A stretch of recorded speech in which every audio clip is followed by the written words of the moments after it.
Welcome back to another episode of Small Ball with Kenny Beecham. On today's show, we're going to be tier ranking all 30 NBA teams.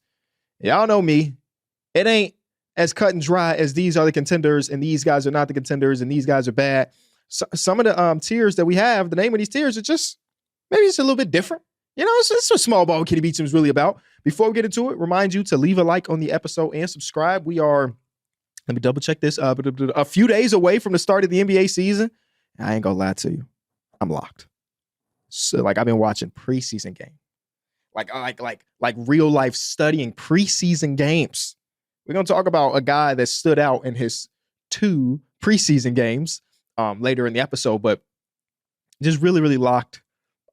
We spent a lot of the offseason, I think I've mentioned this before, kind of reflecting on the previous year. What could we be better at and so on. And I cannot wait to continue to produce high level content for y'all. We'll leave it at that. Twitter's going wild right now with stuff that's going on, but no comment, damn it. Okay, let's get into tier ranking NBA teams. I think we start off at the top of the top, right? These are the teams that I see to be title favorites, my real life contenders. And as I was prepping for this episode, kind of going through things, who do I believe in? Who do I not believe in?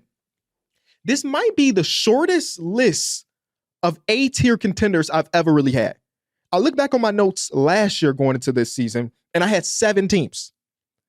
I have 4. I have 4 right now, and I'll get to those. I do want to say all of this is, of course, without the knowledge of what potential trades are going to go down, or injuries that's going to go down, or the super hot team that turns into a title contender out of nowhere. Again, this is going into this season. This is always very fluid, and maybe halfway through it, we do another version of this to see what we were right about, what we were wrong about. There's only 4. Now, that's not to say that I think only 4 teams can win. But if I had 100 chips to bet on who will win the championship, I think 90% of my chips, which I guess is 90 chips because I gave myself a nice round 100, would go on these 4 teams. And I'll put in the back pocket those last 10 chips to sprinkle on some of these other teams just in case. But this just feels like a year that one of these 4 teams will walk out victorious. Of course, number 1 on this list is the Oklahoma City Thunder. After doing what they did last year, people are speculating they could go get 70. And we talked about a little bit on numbers on the board a few weeks back, and I kind of pushed back on it because 70 is such a tough number. 70 puts you in an elite class of 3 different teams to ever win 70 NBA games in the regular season. But the counter argument to that is hey, we won 68 last year, and Chet missed half of the season. Isaiah Hartenstein missed half of the season. We had J-Dub running full-time 5-man for a month stretch. So knock on wood, if we have relative health, it's not out of the realm of possibility. You know, I guess I kind of look at championship fatigue, but you listen to any interview that these guys have had, the people that just won a championship, them being so youthful already, I don't know if championship fatigue is going to be real for them. I remember when 2 years ago when we had Michael Porter Jr. on the podcast. And you know what? I will say, I wish that Michael Porter Jr. said some crazy shit on my podcast. The 2025 offseason, he was on every show doing and saying whatever. He was more media trained, I guess, 2 years ago when he was on this show. But if you remember that episode, he kind of talked about how tough it is to get back into the mindset of trying to win basketball games after winning the championship. And guess what I did? I still said I'm betting on you to win. I should have listened to what he was saying because there was no way they was going to go back to back. If he was saying to me before the season started, I don't know if I'm locked in. Anyway, this OKC team may not have that problem. They're going to be an elite offense. They're going to be an elite defense. They got all the role players. And in case they do hit some injury, what's the opposite of luck? If they end up having a bunch of injuries, they still have the talent and the depth to replace it. They got so much talent and depth that I'm looking at it man, is Nikola Topic going to be able to play? Because they have a full 11-man or 10-man rotation that you really trust before Nikola Topic's name even pops up. You want to develop him too. So it's a weird one. But overall, they should be the favorite going into next season if I had to bet. After that, we're going to go to a team that took them to 7, and that is the Denver Nuggets. The Denver Nuggets had a really good season last year. Bunch of ups and downs. Well, I guess can't say really good, but a bunch of ups and downs were earlier in the season. I came on the show and I said, hey, man, based on the way this team is defended right now, I do not see a world where they can win a championship. And though they obviously did not win the championship, they took the team that did eventually win the championship to a 7-game series, and they were one Alex Caruso masterclass from being in the conference finals, right? So with them being that team and then also getting better, where you could look at the team on paper and say this is the deepest team Nikola Jokic has had in his MVP caliber play. Between Brucey Brown being back, between Tim Hardaway Jr., the Cam Johnson trade, this team should be better. And right now they roll at 54.5. I was just looking at some over-unders while I was sitting here waiting to start the show. I wouldn't be surprised they went over on that, because this team is really deep in comparison to some of the other teams that we've had. Nikola Jokic has been an advanced analytics darling, and he should be that. But part of that is that when he went to the bench, there was nobody there to really hold the fort down. There was nobody really there to back him up and just keep the boat steady. And Jonas Valanciunas is as good of a backup center as you could really ask for. I mean, David Adams was talking about running both of the big fellas together in some lineups, and the double big. I like the double big revolution that we're having in the NBA right now, so I can't wait to see that happen in a NBA regular season capacity. But I don't know if you can't look at this team and say that they're not one of the A-tier type contenders. Those are my two Western Conference teams. Now we go to the East. Number one on the list has to be the Cleveland Cavaliers. I was in a meeting this week with a bunch of really smart, way higher level basketball thinkers than me. And one thing that kept popping up in this meeting was the idea of toughness and the toughness that needs to be played in order to win the championship. Even if you're just looking just to last season, not even the years before that, between OKC and how physical they are on the defensive side of the ball, and the Pacers being able to match that physicality on both sides, the Cleveland Cavaliers are in a weird spot where I look at their roster and look at their previous years, and I question whether or not they have that toughness, if you will, to match some of those things to win 16 games in the postseason, where it feels like a few of the times that they flamed out in the postseason, it's because the other team was just more physical. Mitchell Robinson, even though this was like 3 years ago, looked like a king amongst boys when he played against them. They went against the Pacers, and obviously they dealing with their own injuries between Garland and so on and so forth, but that Pacer team just played with more physicality, picking up 94 feet, not being afraid to draw charges and not being afraid to pick up fouls if that changes the tempo or the setting of the series.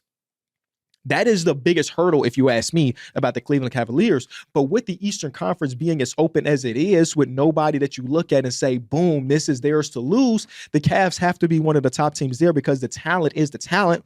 And I've already expressed how invested I am in Evan Mobley as a player. And I watched that first preseason game. And again, I feel really good about them. And that was without, DG and some other guys. And, they're already starting the season with a few injuries, which is just the way it works in the NBA, I guess. But I truly do trust them to be one of the top end contenders throughout the course of the season. And the last one has to be the Knicks, right? If you told me the Knicks and the Cavs played a 7-game series, I can't definitely say that the Cavaliers are going to win that series. The Knicks have one of those things that I just mentioned, that toughness aspect, where those series that they went into last year, the last 2 years, they were the more tough team. I know such a weird word to use, but hopefully you understand the level of physicality that really we saw in the last year's postseason. And they have the overall talent. They have some of the best talent in all the NBA. It's really a matter of like what Mike Brown wants to do as a head coach. I am a real believer in the front court of Karl Anthony Towns and Mitchell Robinson together. Like we really question, like, if Karl Anthony Towns could be the starting five on a championship level team, given his defensive woes, especially if you have Jalen Brunson up front. But the small sample size we got in the postseason of Mitchell Robinson and Karl Anthony Towns together, I'm a believer. And by all accounts, it seems like the Knicks are going to go that route with Coach Mike Brown, and that team has a real legitimate chance to win it all. Those are my four. Those are my four championship favorites going into the season. But again, I still got like 10 chips to play with. So let's get to tier number 2, which is there's a chance, but these teams also can win a championship this season, but it might be one thing or two things that's holding me back from putting them into that top tier. The first one is the Minnesota Timberwolves. It feels very, disrespectful in a way when I look at this team, and I really like a lot of these players. Anthony Edwards is a dog. Rudy Gobert, y'all know my love for Rudy, even though it feels like, he's on the opposite side of his prime. Julius Randle surprised me a ton last season. Naz Reid is Naz Reid. Jaden McDaniels. I could go on and on about the players that I really like on this roster. Terrence Shannon Jr., who I watched a lot at Illinois when I was an Illinois fan a few years back. I like a lot on their roster, but there's something still holding me back from putting them in that top tier. They were just in the conference finals back-to-back seasons. And if you told me they made it to the conference finals again, I wouldn't even call you crazy, because that team is that talented and they have a guy at the top that could carry you in multiple playoff series. But I also can see them I know they beat this team 2 years ago, but seeing them match up against the Denver Nuggets, and I lean pretty heavily to the Denver Nuggets, at least today, October 9th, as I'm recording this episode before the season starts. I see them matching up against the OKC Thunder, and we saw that last season, and OKC took care of them. And in order to be one of the top end teams, I kind of have to have like a 50-50 feeling about you versus the other top teams. Like OKC versus Denver, I lean a little bit OKC, but it ain't like a 80-20. It's like a 65-45 when I think about it and leaning towards OKC because that's how close it was last season, right? And I think I take those other two Western Conference teams over the Minnesota Timberwolves. So there's a chance, but they might have to get, I won't use the word lucky, but some people have to show me something this season. The next one, I just realized these are all Western Conference teams. Lets you know how depleted is the word I'll use. The Eastern Conference is. The next team is the Houston Rockets. I was all in on the Houston Rockets potentially being one of the top end contenders. And then Fred VanVleet went down.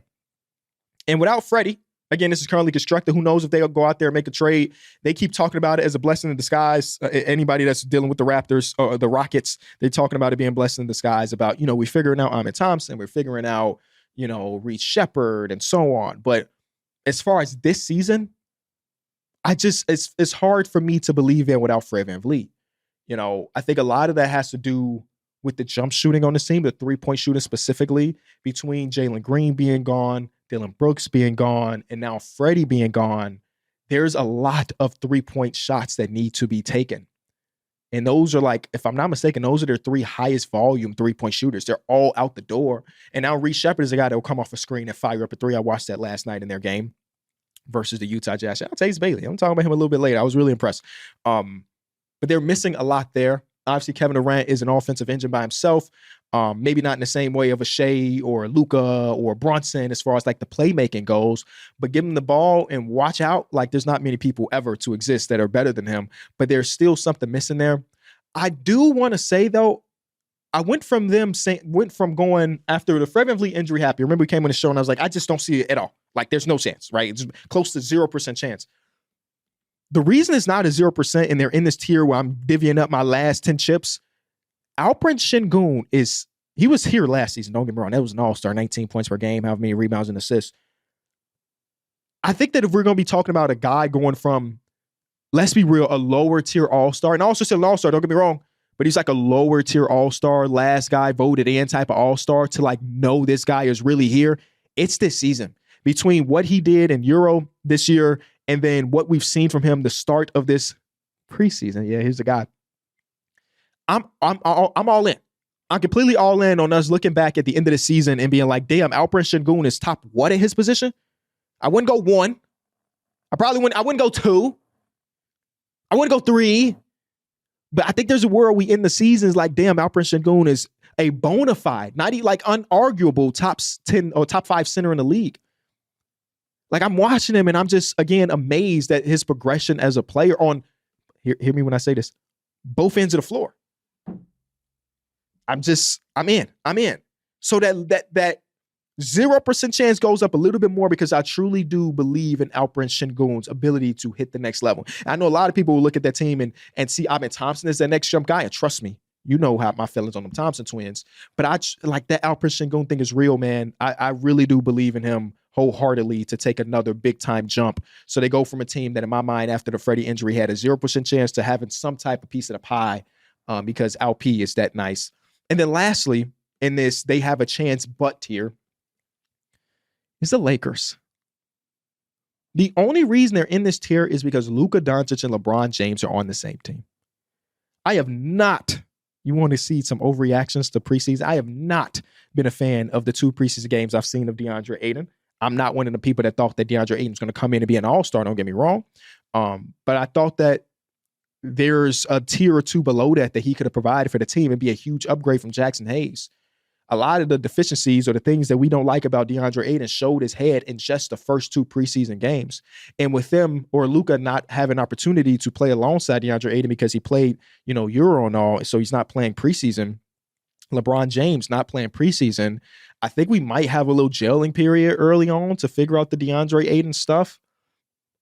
But because they have, again, Luka Doncic, who you just have to give him a chance when you can, and then 40-year-old Bron is still elite at what he does, there's a chance, but the rest of the roster, I just, shout out to Austin Reeves too. He's in that group as well. Austin Reeves, Luka, LeBron, not in that order. But between Aiden, between Marcus, between, all of these other guys, there's so many question marks. Could they uphold an average to good defense? I don't know. But I have to give them at least 1% of that pie because Luka Doncic exists. That's tier 2.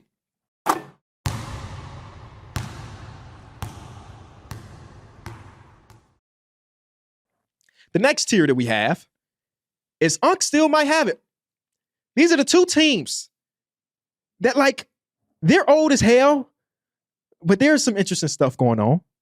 The first team you have to imagine is the Golden State Warriors. And I do want to say, if you're in the same tier, if you're on the same tier, you're on the same tier.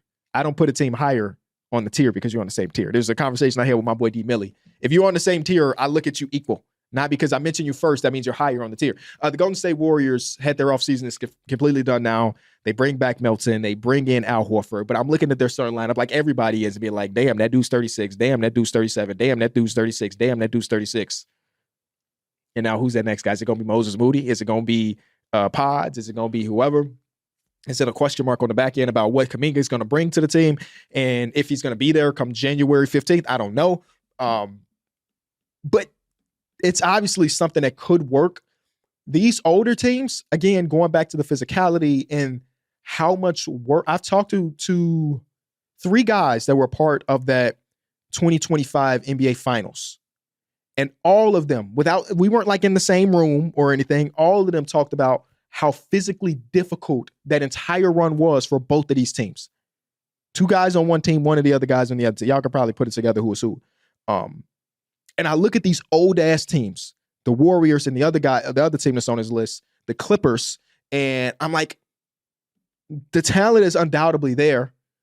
But could I imagine these old ass dudes being able to play at that level and win 4 games out of 7, 4 different times against a gauntlet of a Western Conference and then whoever the hell come out of the East? I can't get there. Undoubtedly got so much respect for the players on these teams. Between a Curry, between a Jimmy, between a Horford and a Green, that's a fun-ass team. Wish it happened 5 years ago with the Clips.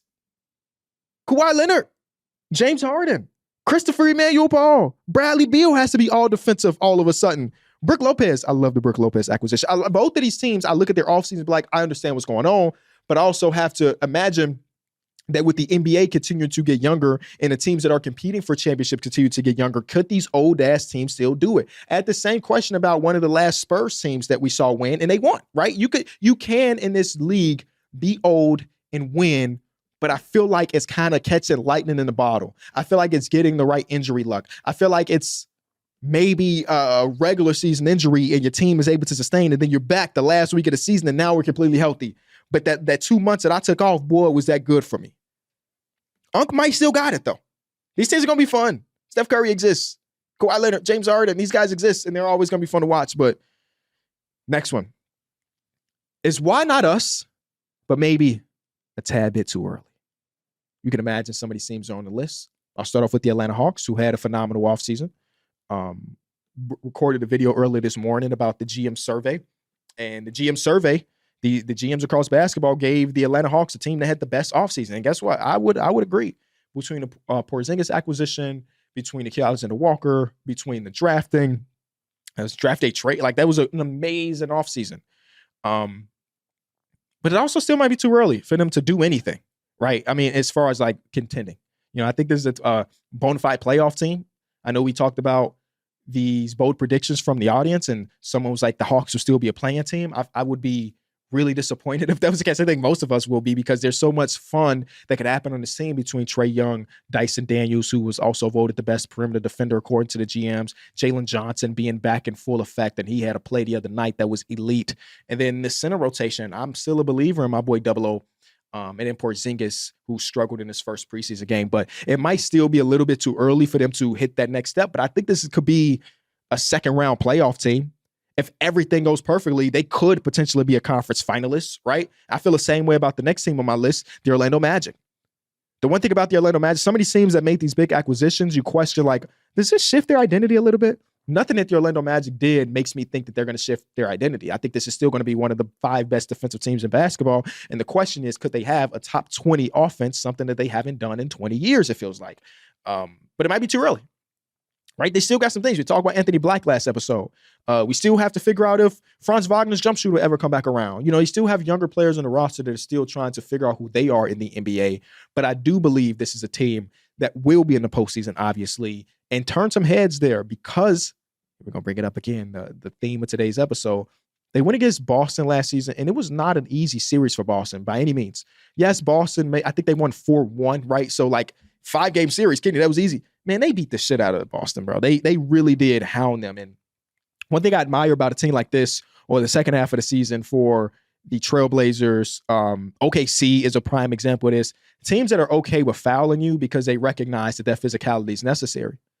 Legitimately, I got 3 fouls. That's cool. They can't call every single one, so let's just go beat him up. The Boston Celtics left that series with eye patch, a neck brace, crutches. They got their ass beat, even though they won.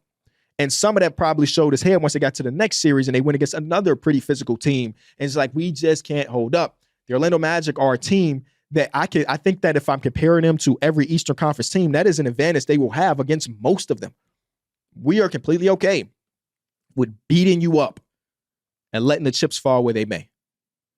The last team I have in this tier is the Detroit Pistons, who, surprised the world last season from a 27, 28 straight game losing streak to being not a play-in team, but a true playoff team. Obviously, the team has had some shifts where Malik Beasley, who's the greatest shooter in franchise history for that one season, he is gone. They brought in Duncan Robinson. But I'm a firm believer in Jaden Ivey, even if it is using him as an asset to go get somebody else.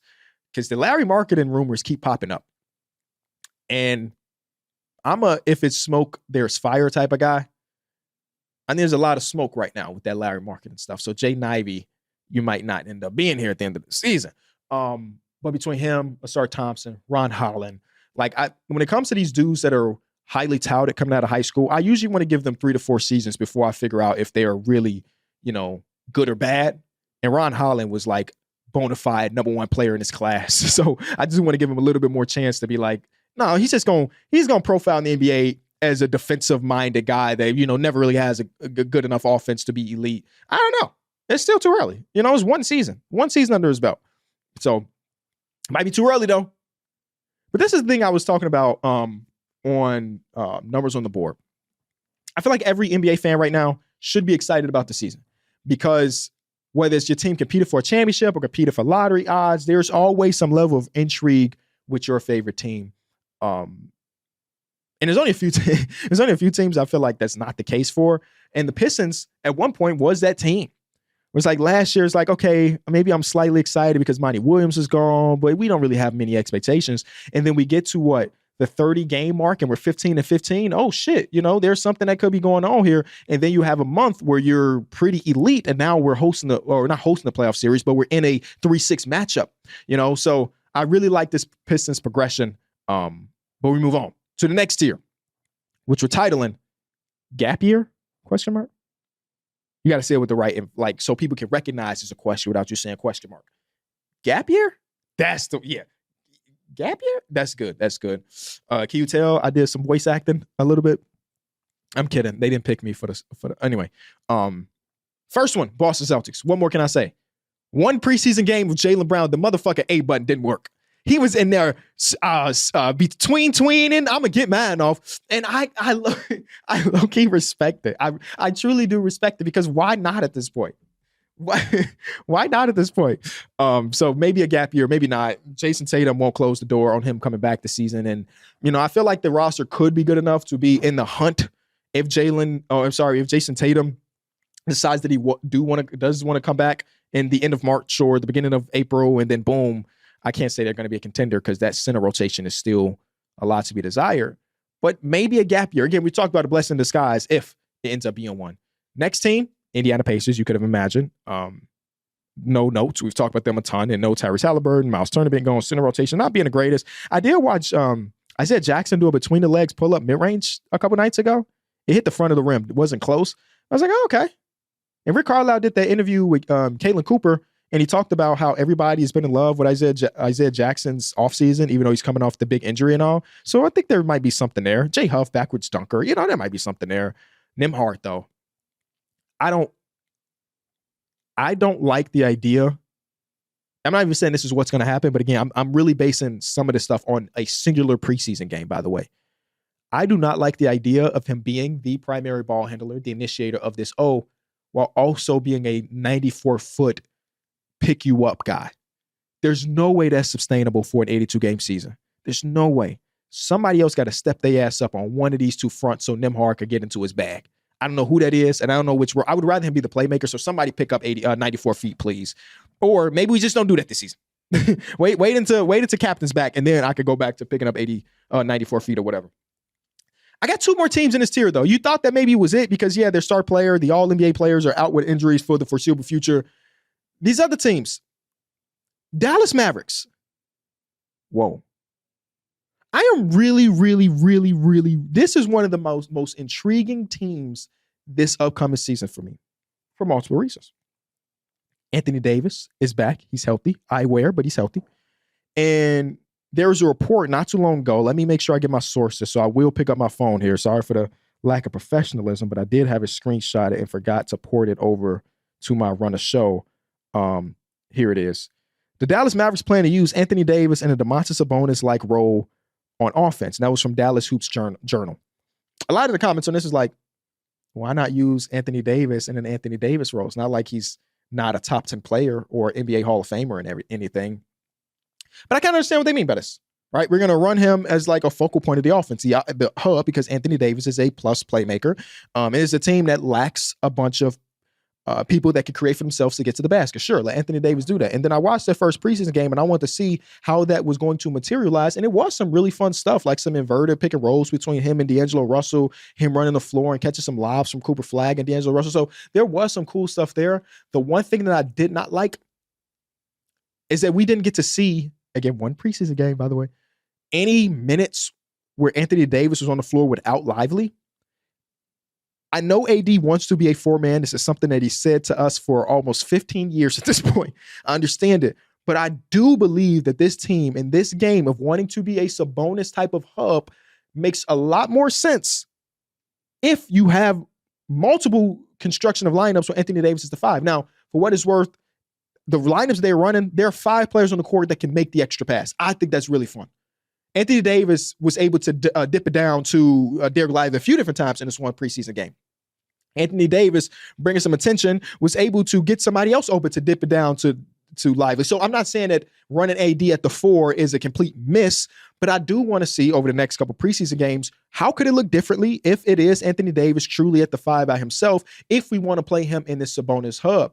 Because there were many possessions last preseason game where in order to get the other stuff off, in order to run double staggers for Cooper Flagg, or in order to run this and that, Anthony Davis was relegated to just sitting in the corner. And guess what the backup unit of OKC did? They just didn't guard Anthony Davis in the corner because he took a total of 10 of them last season. Corner threes, 10 whole season. It's not really his shot. He hit one of them in this. No. He hit him above the break three. So it's just not something that he's done in the last 15 years of his career. So we spread him out to the corner, and granted, he did do a solid amount of this with the Lakers while Austin Reeves was cooking up. But pulling him out to the corner on a smart defensive team, that's not going to be much of a threat for these other teams. That's all. But gap year, back to what I was saying. Gap year, without Kyrie Irving as an initiator, I do, again, question if anybody's going to be able to pick up that load offensively. So it might be a gap year, which... you got somewhat of an older star core between Anthony Davis and Kyrie Irving. Maybe not the greatest idea, but this team is going to be in a lot of games. They're going to win. I think they're going to win a good amount of games strictly off the defense because some of those defensive lineups they put together the other night, and that was without everybody being healthy. I'm like, shit. And Cooper Flagg is so ready to be the greatest help defender in the league. like he is so ready to take that in like 2 to 3 years. I really do feel that. Lastly, in this is the Bucks. You hope that Giannis can look at it as a gap year and not deuces, I'm out of here year. A lot of these quotes is coming out scare me if I'm a Bucks fan, but I'm not even going to think about that and talk about that for y'all. Let's talk the actual basketball that's on the court. There's not enough talent. Straight up. There's not enough talent. And if you can convince Giannis to stick around for a couple more years until we get our books straight and be like, yeah, this was a gap year for us as we try to figure out, is there anything here with Ryan Rollins or KPJ for whatever reason, or some of these other younger guys on the roster. We will be able to acquire more talent for you, Giannis. We just can't do it right now. I think that the Bucks social team kind of set Kuzma up the other night. I won't say anything else, but you have to keep your ear to the ground when it comes to this NBA media stuff. You have to recognize that Kuzma had a game in the playoffs. We had 0.0 rebounds, 0 assists, 0 everything in a game in the postseason where he played like 20 plus minutes. So the fans are not necessarily happy with him.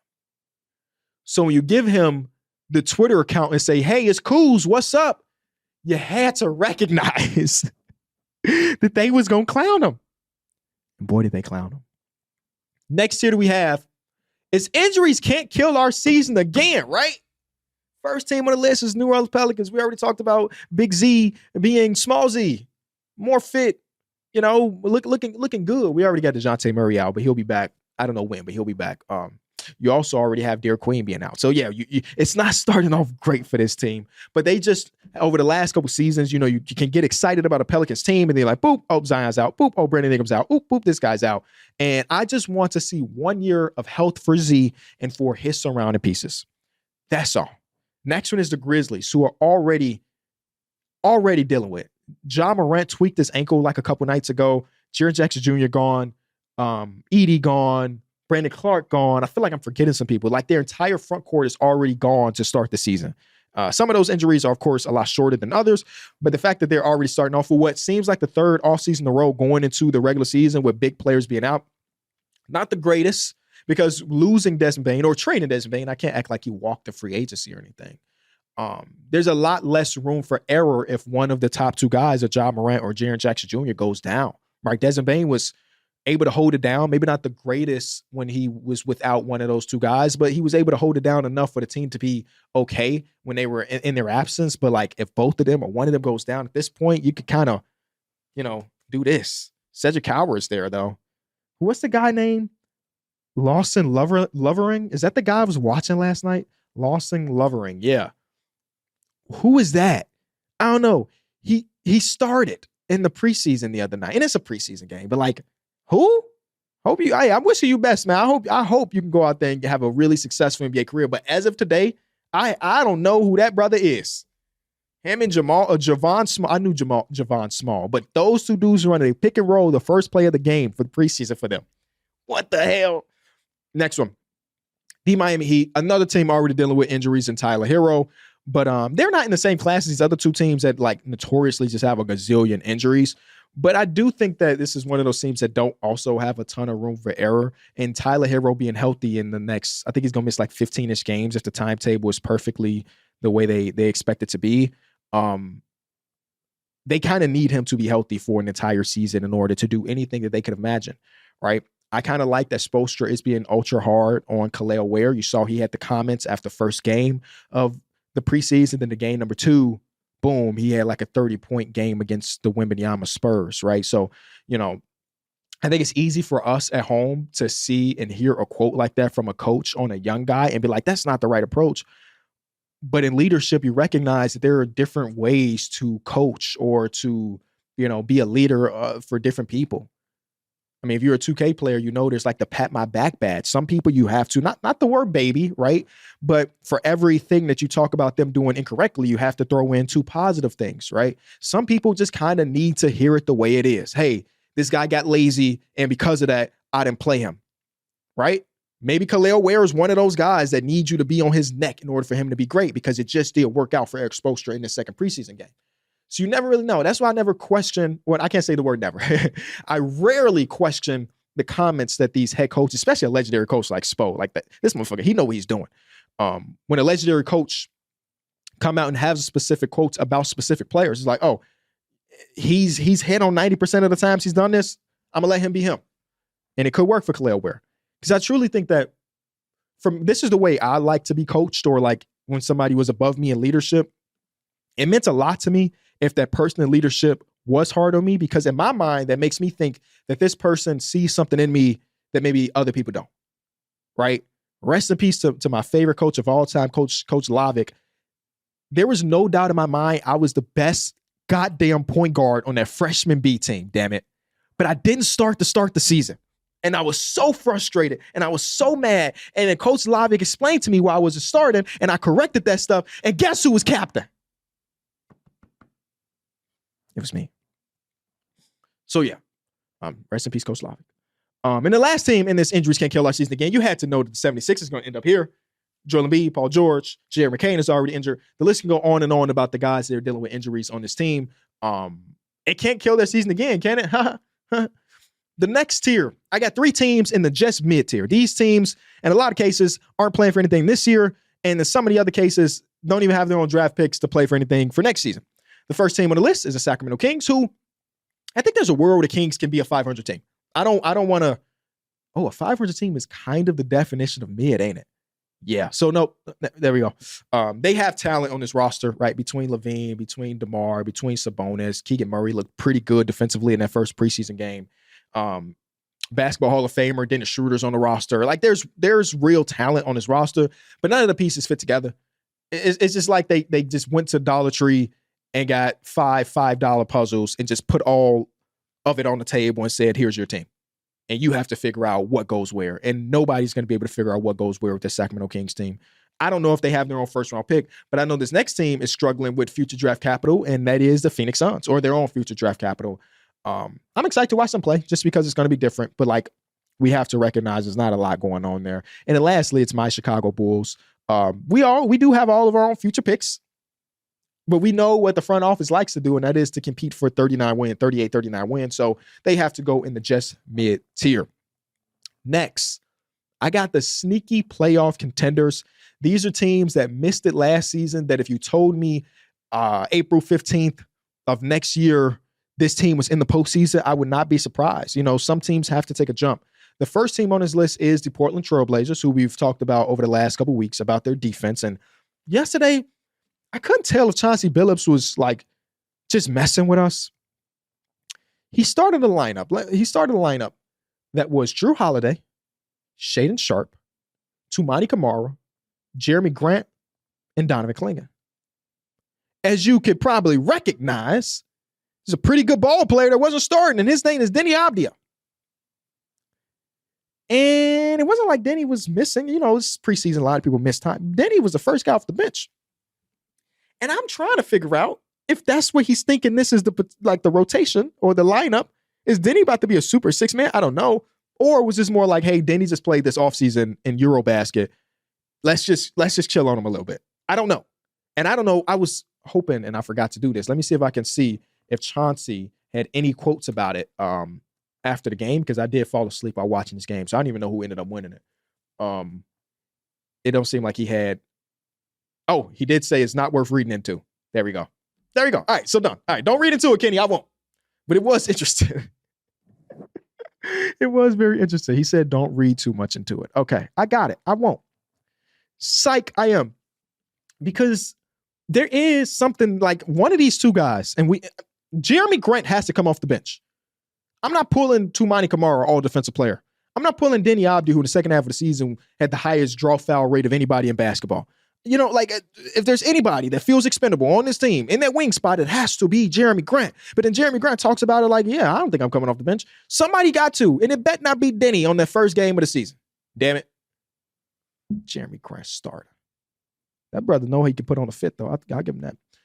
Sticky playoff team number 2, Toronto Raptors. Team we talked about over the last couple weeks as well. Talent is undoubtedly there. I didn't get to watch their last preseason game, unfortunately, so I don't have any notes on that.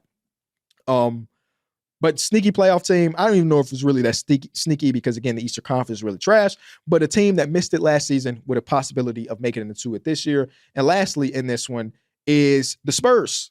The Spurs, sneaky playoff team, man. Victor Wembanyama's here. De'Aaron Fox eventually will be here. Devin Vassell. It's kind of the Luke Cornett. Oh, I'm sorry. The Victor Wembanyama, Luke Cornett pick and roll went semi-viral in NBA Twitter from that first game of the preseason, and I'm intrigued. I like the double big lineup stuff is so fun to me. I'm so happy that we're getting back to some of that stuff because, you know, in your mind, it makes it feel like it wouldn't be able to work. It's 2025. We're going to have two dudes that can't, well, I guess Wemby can, but like in some cases, two dudes that can't really stretch the floor and let them cook. Like, it makes no sense that Şengün and Steven Adams was able to work in the postseason to an extent. Because also they got like Amin Thompson on the floor too. Double Big Baby is back. So those are my sneaky playoff teams. We have 4 teams left. This team literally doesn't fit into a tier. It's the Charlotte Hornets. I don't think they're a sneaky playoff team because I can't imagine a world where they have a competent defense. They had a game against OKC's bench players. And OKC's bench players look like some all-star demigods. Look like the goddamn Monstars against the nearly full starting lineup of the Charlotte Hornets. LaMelo is such a poor help defender, such a poor off-ball defender. And they got a few guys on that team that's similar to that. And though I really love their offseason, I like the talent that's there, I just don't know if they're ever going to be able to be the 20th, the 18th ranked defense in basketball. I don't know if they have that ceiling with this current core. So because of that, they don't fit in my sneaky playoff team tier, but they also don't fit into the bad to the bone tier, which is the one right beneath them. So they're kind of just existing in no man's land for the time being. The bad to the bone teams, it's the Brooklyn Nets. Had to imagine that. It's the Utah Jazz. And it's the Washington Wizards. All of these 3 teams are, young teams, bunch of rookie sophomore year players trying to figure out who's their stars, if any of them are on the roster already. Some of these teams have their own first round pick for the next couple seasons, so they're really playing for lottery odds. But they should be, and I mean they will be, bad to the bone. Ace Bailey looked pretty damn good though. There's a lot to be said. Here we go, overreacting to preseason again. About Ace Bailey as a playmaker coming into the NBA. There's a couple really, really nice passes last night. Not enough for me to think that he's going to be Luka, but some pretty nice passes. And that's all 30 NBA teams in a tier. You let me know what tiers you would change. Who's too high on the tier? Who's too low on the tier? And if you agree with my 90 chips here, 10 chips here ideas.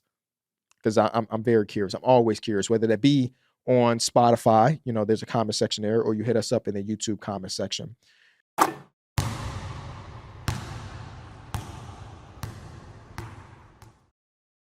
Before we get out of here, of course, we got to do your favorite segment, my favorite segment, Ask KB. The first one comes from Cinzy. While writing this, I'm currently at the hospital with my wife, getting ready to have our first baby. With what's one piece of advice you could give me for the first time dad of a daughter? Girl dad. I love that. Love the show. Keep it up. First of all, congratulations. You're about to go through the most difficult, but also the most rewarding journey of your entire life. So there's a couple things. The first thing I would say as a parent, first-time parent, is to give yourself some grace. You could read 1,000 blogs, 1,000 books on parenting, and have an idea, this is how I'm going to treat this situation if it ever comes into our household. And out of those 1,000 books, not a single one of them is going to fit what's going on in your household. Every child is different. So give yourself some grace that if you like, okay, this is what I would do if my kid throws a tantrum and it's not working. Don't feel like you failed or anything like that. Give yourself some grace. Next thing. You said your wife, congratulations. Hopefully she has a speedy recovery and everything and the baby is 100% healthy. Love that. Be okay with waiting, what's the word? Hand and feet for your wife. They grow humans in them for 9 months. And then the human comes out and they have the pressure to keep that human alive, right? There's no bigger bond than a mother and the kid, right? Whether it be, I don't know how y'all going to feed, whether it be breastfeeding or this or that. So be willing to be your partner's partner, right? The greatest gift I've ever been given in my life is a gift that my wife gave me of my 2 kids. So I am forever in debt to her. And I remember when I was a kid, it was like I would hear adults talk about the mother of their kids or their wives, and it always blew my mind. I have so much appreciation to the moms out there, dog. So even now, my youngest daughter is 2 months old. So my wife is fully recovered. She's out of the bed. I mean, she could do anything right now. She could run a marathon if she really wanted to.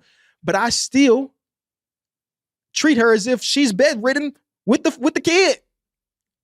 Because I am at debtor. I look at these kids' eyes and I cry, dog. I like on a random Tuesday. That's how much I love my kids. And because my wife and your wife is going to bring that kid into the world for you, you should appreciate her for real, because it is not easy. Obviously, it's not something we will ever be able to do as men, but I would imagine how tough it is. You know, I know whether it be the sicknesses, the pains that just, I don't know. Feel like there's another. Oh, the last thing I wanted to say. This is not something for you right now because we're talking about a newborn, and at the end of the day, a newborn eats, shits, and sleeps. That's it. Sometimes they don't do that last one, and you got to be prepared for that no sleep and stuff.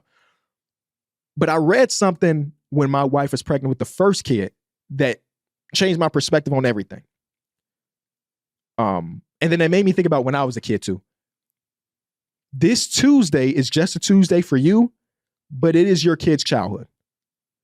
So as tough as it is to go to work and work whatever job you work and come home and be active and be happy and play with the kids, trust me, I've been there. You have to remember that this is their childhood. We're building memories, right? And I remember my dad, he was over the road for 13 hours, never missed a basketball game, never missed a baseball game, never missed a few football games I played. And when I came home he left for work at 3 a.m, and he would come home from work after I'd come home from school, after basketball practice. And he was always there and active. And I admire him for that, because now that I'm a parent and I don't work the same type of job that he does, I recognize how difficult it is. So treat these days as your kid's childhood and not just day to day to you. And everything is going to be good, brother. I'm wishing you the best. It's such a blessing. Next one we have is from PQ. What is your prediction for the top 4 defenses and the top 4 offenses going into next season? Oh, okay. Let's think this through. I think when it comes to offenses, it's pretty easy for us to say, hey, OKC was one of the 2 best offenses last season. They should probably be there again. Cleveland was the number 1 offense last season. I wouldn't be surprised if that ended up happening again. The New York Knicks, Jalen Brunson is a system. They got talent around them. I could see them being top 4. Oh, lastly, Denver. I don't know how I got this far without thinking Denver. Denver has to be top 4, right? They have to be top 4. So that's pretty easy. Defense is where it becomes a little bit more difficult, because the first team I thought about, not to be number 1, but like the Warriors. Get Jimmy Butler. They were top defense in the league, but couldn't they sustain that for an 82-game season given the age that we talked about earlier? Even though the Houston Rockets are missing 3 starters from their last year team, which is one of the best defenses in basketball, could they replicate that and be top 4 again? I don't know. I think OKC is going to be there. I think Orlando's going to be there. I sneaky think Minnesota's going to get back to it. I think they were like number 6 last season. So getting to number 4, it's going to be difficult, but it ain't, out of the realm possibility. And maybe Cleveland. Is Cleveland going to be top 4 in both? Again, we're talking about kind of like contenders in a way. So yeah, that's the way I'm going to go. On defense, I'll go OKC, Orlando, Cleveland, Minnesota. And on offense, I'll go Denver, New York, OKC, and Cleveland. Y'all let me know in the comment section what y'all agree or disagree with. I love talking about parenting, man. Should I do a separate podcast specifically for the dads out there? Talk about our struggles. You know what I'm saying? I don't know. Do we have audio ones? Hey, Kenny. Can you name the top 5 stadium atmospheres you've experienced in person across all sports? Wow. Yeah. Yes, I can. Okay. Now, I'm going to preface this by saying a lot of the out-of-city experience I've had in NBA arenas has been ring ceremony night, which is only rivaled by like an NBA Finals game, I would imagine. Unfortunately, I won't be there for OKC. I wish I was there, OKC. I'm sorry, I'm not going to be there. I'm going to put an honorable mention on a random Saturday that we went to Wrigley. Not even a postseason game, but Wrigley is unmatched. And this wasn't even a year they were really good. It wasn't even a postseason team, but Wrigley, I hate that the atmosphere in there is so great because I'm a White Sox fan, but damn, it is amazing. And the people there are beautiful. I'll say that. So Wrigley's got to be an honorable mention. But again, I haven't experienced a postseason game, so I'll never know. And then we get to like the ring ceremony night for the Denver Nuggets was the number 1 thing I've ever been a part of, dog. I'm in there in awe between the announcers on the intercoms, the Jumbotron, just the fans standing up for as long as they did. That's got to be number 1. Number 2, we went to see the Knicks play in 2018. Let me make sure I get my years right. 2018 Knicks. I think it was 2018. We went to Madison Square Garden, and this Taj Gibson. It was the year Taj Gibson played for them. Let me just double check. I'm sorry. It's off the cup as always. So he played for them in 2019, 2020 season. This Knicks team won 21 games. On everything, it was the most fun outside of that Denver game that I've been to.